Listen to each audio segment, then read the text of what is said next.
اچھا، اگلی آیت میں یا ان دو کا یہاں سے پڑھ بھی لیتے ہیں، کون پڑھ لے گا؟ پچھلی آیت کو تو ہم نے پڑھ لیا، اس کو کون پڑھے گا یہاں سے؟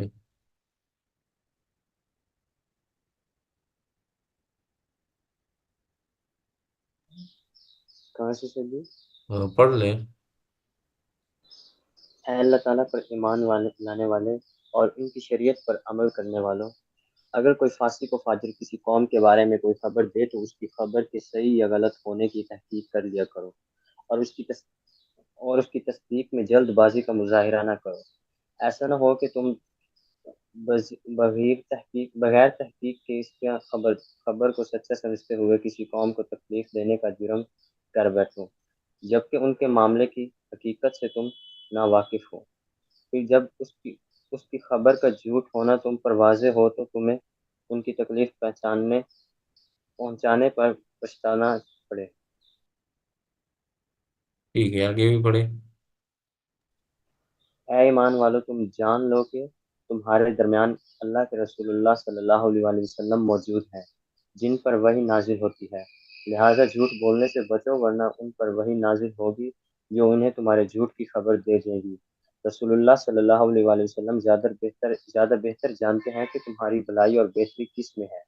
اگر وہ بہت سے معاملات میں تمہاری تجاویز مان لیں تو یقیناً تم ایسی مشکلات میں پڑ جاؤ جو تمہارے لیے پسند نہیں کرتے، لیکن اللہ تعالیٰ نے اپنے فضل سے ایمان کو تمہارا محبوب تمہاری نگاہوں میں ناپسندیدہ بنا دیا۔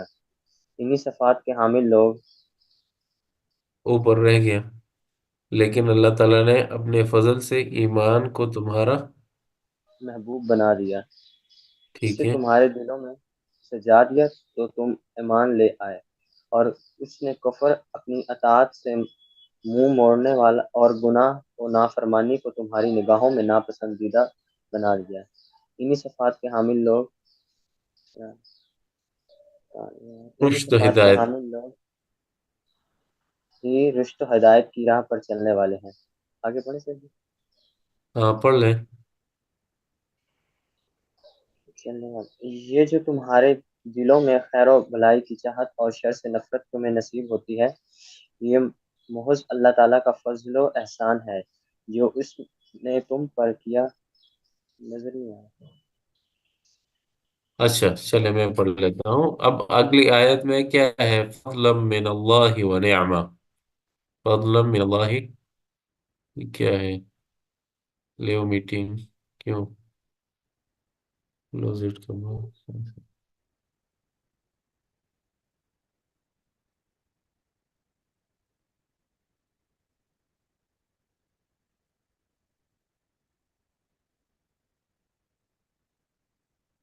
فضلا من اللہ و نعمہ، یعنی یہ جو اللہ تعالیٰ نے آپ کے دلوں میں ایمان کو سجایا ہے اور کفر اور فسوق آپ کو ناپسند کیا ہے، یہ کیا ہے؟ فضل، محض اللہ کی طرف سے فضل ہے، ونعمہ، اور اللہ تعالیٰ کی طرف سے نعمت ہے۔ واللہ، اللہ تعالیٰ علیم، جاننے والا ہے، اور حکیم، سمجھدار ہے، حکمت والا ہے۔ اب پھر وہی بات آئے گی کہ علیم حکیم کا آیت کے مضمون سے کیا تعلق ہے؟ کون بتائے گا؟ آیت کا مضمون کیا ہے؟ کہ اللہ تعالیٰ نے آپ کے دلوں میں ایمان کو مزین کیا ہے، کفر، فسوق، عصیان آپ کو ناپسند کیا ہے، یہ کام محض اللہ کی طرف سے فضل اور نعمت ہے، اور اللہ تعالیٰ جاننے والا ہے اور حکمت والا ہے۔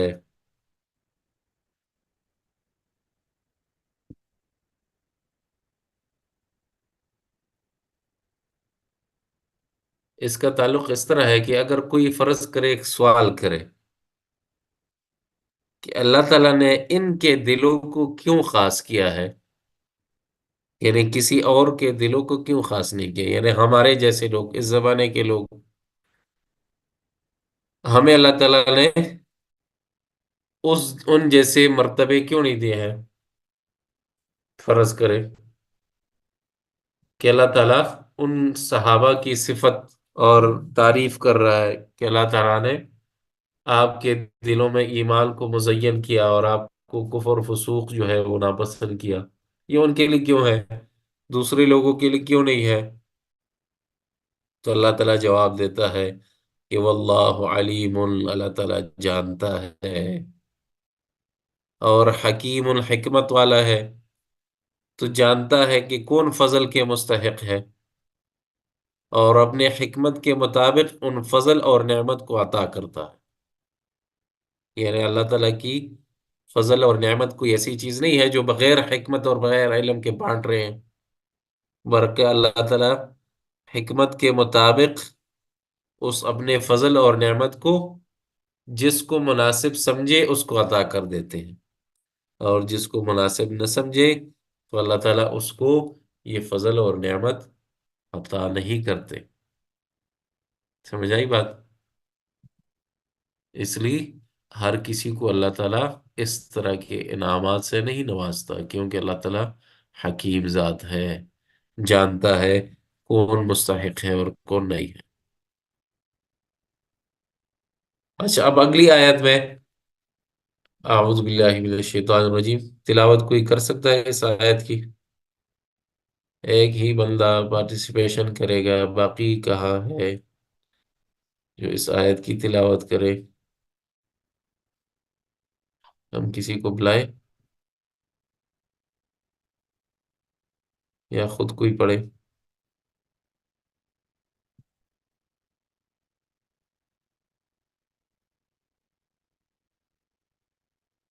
ہاں،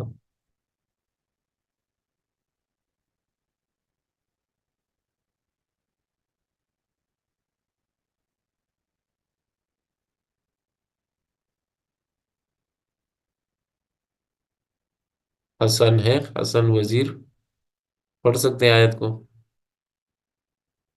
حسان؟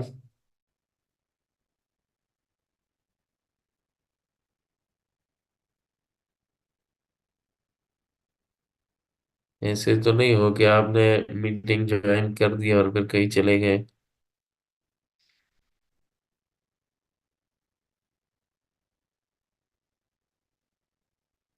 خنسا؟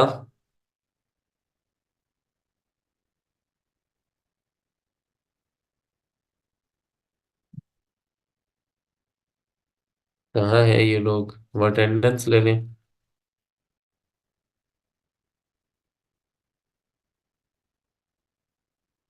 محمد عدیل؟ سر حسن کہہ رہا ہے وہ گاڑی میں ہے تو اس لیے وہ بھی بول نہیں سکتا، ٹریول اچھا، کر رہا ہے۔ ٹھیک ہے۔ عدیل ہے؟ کس نے بولا؟ سنان آپ نے بولا؟ سر کون سی آیت ہے، میں پڑھ دیتا ہوں۔ آیت نمبر 9، وَإِن طَائِفَتَانِ۔ أعوذ بالله من الشيطان الرجيم، بسم الله الرحمن الرحيم. وإن طائفتان من المؤمنين اقتتلوا فأصلحوا بينهما، فإن بغت إحداهما على الأخرى فقاتلوا التي تبغي حتى تفيء إلى أمر الله، وإن فاءت فأصلحوا بينهما بالعدل وأقسطوا إن الله يحب المقسطين. ٹھیک ہے، ممتاز ممتاز، نائس، شکریہ۔ اب اس کی تفسیر بھی پڑھ لیں، ایک منٹ میں آپ کو بتا دیتا ہوں۔ یہاں سے اس کی تفسیر ہے، ادھر سے اگر مومن ہو یہاں سے پڑھ لیں۔ اگر مومنوں کے دو گروہ آپس میں لڑ پڑیں تو اے ایمان والو، انہیں اللہ کی شریعت کے مطابق اپنے اختلاف کا فیصلہ کرانے کی دعوت دے کر ان میں صلح کرا دو۔ پھر اگر ان میں سے کوئی ایک صلح کا انکار کرے اور زیادتی کرے تو اس زیادتی کرنے والے گروہ سے لڑو یہاں تک کہ وہ اللہ کے فیصلے کی طرف لوٹ آئے۔ پھر اگر وہ اللہ کے فیصلے کی طرف لوٹ آئے تو ان کے درمیان عدل و انصاف کے ساتھ صلح کروا دو اور ان کے درمیان اپنے فیصلے میں عدل کرو۔ بلا شبہ اللہ تعالیٰ ان لوگوں سے محبت کرتا ہے جو اپنے فیصلوں میں انصاف کرتے ہیں۔ ٹھیک ہے، ممتاز۔ اب جس طرح شروع میں ہم نے بتایا کہ وہ صورت کے مقاصد یا صورت کے ٹاپکس میں معاشرے کی اصلاح اور ایسے اخلاق جو معاشرے کے لیے مفید ہو، تو ان میں سے ایک اخلاق یا خلق یہ ہے کہ جب مومنوں کے دو گروہ لڑ رہے ہوں، دو پارٹیاں آپس میں لڑ رہے ہیں، تو ہمیں کون سا کردار ادا کرنا چاہیے؟ ہمیں ویڈیو بنانے چاہیے؟ ہاں، کوئی لوگ لڑ رہے ہیں آپس میں، دو بندے ہو یا دو پارٹیاں ہو، ہمارا کردار کیا ہوگا؟ جلدی سے ہم صلح کروانے کا۔ لائف، ہاں، ان کی لائف صلاح شیئرنگ شروع کر لیں کہ ہاں فیس بک پہ لے آؤ یا فلاں پر لے آؤ اور ان کی ویڈیو بناؤ، کیا ہو رہا ہے؟ اکثر تو یہی ہوتا ہے ہمارے معاشرے میں۔ سر سب سے پہلے تو اپنے آپ کو وہاں سے سیو کرنا چاہیے۔ اچھا، سیو کرنا چاہیے، تو صلح کون کرے گا؟ سر وہ پانچ ہاں منٹ بعد جب لڑائی ختم ہو جائے گی وہ خود صلح کر لیں گے، مطلب موسٹلی ایسا ہی ہوتا ہے۔ نہیں اچھا، وہ تو تو اللہ کی اس آیت پہ، ہم حکم پہ ہم کب کیسے عمل کریں گے؟ سر ہاں، کانفلکٹ پہ ڈیپینڈ کرتا ہے، اب وہ بہت غصے میں ہے تو پھر تو صحیح کہہ رہا ہے سر، خود کو ہی بچائیں گے تو اگر چھوٹی موٹی بات ہے تو پھر ہم کوشش کریں گے کہ صلح ہو جائے، کوئی معاملہ زیادہ آگے نہ جائے۔ نہیں تو نقصان کہاں بھی زیادہ ہو رہا ہے؟ ہم نے زیادہ نقصان کو من کرنا ہے یا کم؟ بس چھوٹی موٹی باتوں کے لیے ہم کوئی اقدام کریں گے؟ سر اصل میں اگر تیسرا بندہ بیچ میں جائے گا تو یہ نا وہ دونوں مل کے اس کے اوپر لڑائی سارا غصہ نکال دیں۔ اللہ تعالیٰ نے ہمیں حکم دیا ہے صلح کرنے کا۔ اچھا، صلح کرنے کا حکم کیا ہے؟ حکم یعنی وہ کیا، وہ فرض ہے، سنت ہے، یا مستحب ہے، یا خود مرضی ہے، کرو نہ کرو؟ کیا خیال ہے؟ سر یہ سنت بھی ہے اور ایک طرح سے ایز اے مسلم ہم پر واجب بھی ہے۔ ٹھیک ہے، کہاں سے پتہ چلتا ہے ہمیں کہ یہ سنت ہے؟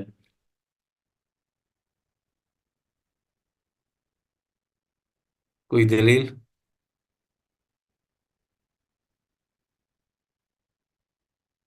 ہے؟ اچھا، جس چیز کا حکم اللہ تعالیٰ دے کہ ایسے کرو، تو کیا ہوتا ہے؟ فرض ہوتا ہے کہ سنت ہوتا ہے؟ سر وہ چیز تو فرض ہے۔ فرض پر۔ فرض ہے، ٹھیک ہے۔ اب یہاں پہ اللہ تعالیٰ کیا فرما رہے ہیں؟ فَأَصْلِحُوا، صلح کرو، بینہما، ان کے درمیان۔ تو اب ہم کیا کہیں گے کہ صلح کرنا سنت ہے؟ سر فرض یہ بھی ہے۔ صلح کرنا سنت ہے، جیسے کہ آپ صلی اللہ علیہ وسلم نے ہجر اسود کا جو واقعہ، جو پتھر رکھا تھا۔ ٹھیک ہے، لیکن وہاں کوئی ایسی بات تو نہیں ملتی کہ سنت ہے، مانا وہ سنت جو ہم آج کل لے رہے ہیں، سنت سے ہم کیا مراد لے رہے ہیں؟ کہ اگر کریں گے تو اچھی بات ہے، نہیں کریں گے تو کوئی بری بات نہیں ہے؟ اس سے تو ہمیں مزید یہ ملتا ہے کہ انہوں نے کیا ہے، چھوڑا نہیں ہے، تو ہم بھی کریں گے، چھوڑیں گے نہیں۔ اور دوسری بات یہ ہے کہ نبی صلی اللہ علیہ وسلم کی نبوت سے پہلے جو کام ہے، کیا وہ سنت ہے؟ اب یہ جو واقعہ آپ بتا رہے ہیں، یہ نبی صلی اللہ علیہ وسلم کی نبوت سے پہلے کی بات ہے۔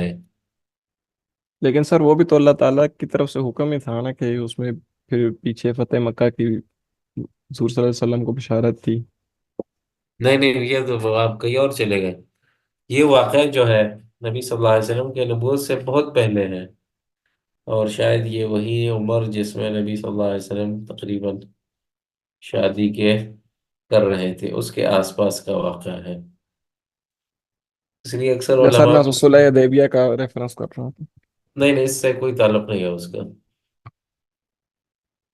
تو علماء سب یہ کہتے ہیں کہ جو نبی صلی اللہ علیہ وسلم نبوت سے پہلے کرے وہ شریعت نہیں ہے، نبی صلی اللہ علیہ وسلم جو نبوت کے بعد کرے وہ شریعت ہے۔ لیکن بہرحال آ، اس آیت میں اللہ تعالیٰ نے دو گروہ کے درمیان صلح کرنے کا حکم دیا ہے، اور اللہ تعالیٰ نے فرمایا کہ اقتتلوا، جب وہ لڑتے ہیں آپس میں لڑے، فَأَصْلِحُوا بَيْنَهُمَا، تو آپ ان کے درمیان صلح کرے، صلح کرو۔ تو صلح کرو کا لفظ جو ہے یہ امر ہے، حکم ہے، آرڈر ہے، اور آرڈر جب اللہ تعالیٰ کی طرف سے ہو تو یہ فرض ہے۔ ٹھیک ہے، ہاں، اب اگلی بات یہ ہوگی، ہم یہ کہہ سکتے ہیں کہ اب اگر مجھے یقین ہے کہ میری بات کرنا یا صلح کرنا بے معنی ہے، کوئی فائدہ نہیں ہے، تو اس وقت پھر صلح کرنا میرے لیے فرض نہیں ہے۔ اس کی مثال آپ کو یہ دے دوں اب سمجھنے کے لیے، جو بڑے لوگ لڑ رہے ہیں ہمارے ملک میں، سیاسی بڑے بڑے لیڈر، کیا میں اور آپ اس میں بات کریں گے تو یہ کوئی صلح ہو جائے گا؟ ممکن ہے کہ ہم ان کا صلح کریں؟ سر ان کی صلح تو صرف ایک ہی پارٹی کرا سکتی ہے۔ ہم تو نہیں کر سکتے، نہ میں کر سکتا ہوں نہ آپ کر سکتے ہیں، صحیح ہے؟ تو اس وقت میں مجھ پہ یا آپ پر جو قادر نہیں ہے اس پر فرض نہیں ہے، کیونکہ اس کی بات کرنا فضول ہے۔ لیکن جب اس کی بات کا کوئی معنی ہے، اگر وہ کرے گے تو اس کی بات بن جائے گی، تو اس وقت میں آپ پر فرض ہے۔ وہ آپ کے مثلا بھائی ہو، آپ کے پڑوسی ہو، آپ کے ادھر ادھر جو آپ کو جاننے والے ہیں، جہاں پر آپ کا اثر و رسوخ ہے، وہاں پر آپ کریں گے بات تو بالکل وہ بات مان لیں گے۔ اس لیے اللہ تعالیٰ نے آگے یہ بھی فرمایا، فَإِن بَغَتْ إِحْدَاهُمَا، اگر دونوں میں سے ایک کوئی ظلم کرے، زیادتی کرے، بغاوت کرے، علی الاخری، دوسرے پر ظلم کرے، زیادتی کرے، فَقَاتِلُوا الَّتِي تَبْغِي حَتَّى تَفِيءَ إِلَىٰ أَمْرِ اللَّهِ، تو آپ ان سے لڑے جو کہ ظلم کر رہے ہیں، زیادتی کر رہے ہیں، ان سے لڑے یہاں تک کہ وہ اللہ کی بات مان لیں۔ تو یہ لڑنا اب کیا ہر کسی کی بس کی بات ہے؟ اور جیسے آپ نے کہا کہ اگر ہم اس وقت میدان سے چلے جائے، بعد میں خود صلح ہو جائے، تو اس آیت یا اس حکم پر پھر کب ہم عمل کریں گے کہ ان سے لڑے؟ اللہ تعالیٰ نے تو ہمیں لڑنے کا بھی حکم دیا ہے، کہ ایسے نہ ہو کہ آپ میدان سے فرار ہو جائے، جب سب کچھ ٹھیک ہو جائے پھر واپس آ جائے میدان میں، نہیں، بلکہ آپ کی اگر ضرورت پڑتی ہے لڑنے کے لیے تو آپ لڑے بھی۔ کس کے ساتھ لڑیں؟ ظالم کے ساتھ اور مظلوم کے ساتھ کھڑے ہو جائیں۔ اور نبی صلی اللہ علیہ وسلم نے حکم دیا، فرمایا انصر اخاک ظالما او مظلوما، اپنے بھائی کی مدد کرو چاہے وہ ظالم ہو یا مظلوم ہو۔ صحابہ نے فرمایا کہ یا رسول اللہ، یہ تو سمجھ آ رہی ہے ہمیں کہ مظلوم کی مدد کرے، لیکن ظالم کی کیسے مدد کرے؟ تو فرمایا کہ اس کو ظلم سے روکنا یہ اس کی مدد ہے، ظلم سے روکنا اس کی مدد ہے، کیونکہ آپ اس کو جہنم سے بچا رہے ہیں ظلم کی وجہ سے۔ جو ظلم کر رہا ہے اس کی وجہ سے وہ جہنم میں جا رہا ہے، تو آپ اس کو منع کریں گے یا آپ اس کو بچا رہے ہیں، تو یہ کیا ہوا؟ اس کی مدد ہے۔ تو نبی صلی اللہ علیہ وسلم نے ہر حالت میں ہمیں نصرت مدد کا حکم دیا ہے، تو اس لیے صلح کرنا فرض ہے، اگرچہ آپ کو کچھ کردار ادا کرنا بھی پڑے، آپ کو ان کے ساتھ کچھ ایک دو تپڑ مارنے اور دینے بھی پڑے، تو کوئی بات نہیں ہے، کیونکہ یہ ثواب کمانا کوئی آسان کام نہیں ہوتا، اور اللہ تعالیٰ کے احکامات اور معاشرے میں اصلاح کرنا اور امن و امان قائم کرنا یہ اس کے بغیر نہیں ہے، تو اس لیے کردار ادا کرنا ضروری ہے۔ پھر سر اب اللہ بس تعالیٰ، کر دیں، اب کی کلاس کا ٹائم ہو گیا ہے اب ہمارا۔ اچھا ٹھیک ہے، فَإِن فَاءَتْ، تو اگر وہ جو ہے بات بات مان لیتے ہیں، فَأَصْلِحُوا بَيْنَهُمَا، تو ان کے درمیان صلح کرے۔ کیسے کرے؟ عدل اور انصاف کے ساتھ، کیونکہ اللہ تعالیٰ عدل اور انصاف کرنے والوں کو پسند کرتا ہے۔ یعنی اب یہ نہیں ہے کہ آپ اس کو کہیں کہ اب تو میں زبردستی سے بات منوا رہا ہوں تو اب میری بات چلے گی، جو میں کہوں گا وہی آپ کریں گے، نہیں، بلکہ پھر بھی آپ اللہ سے ڈرے اور اللہ کے حکم کے مطابق فیصلہ کرے۔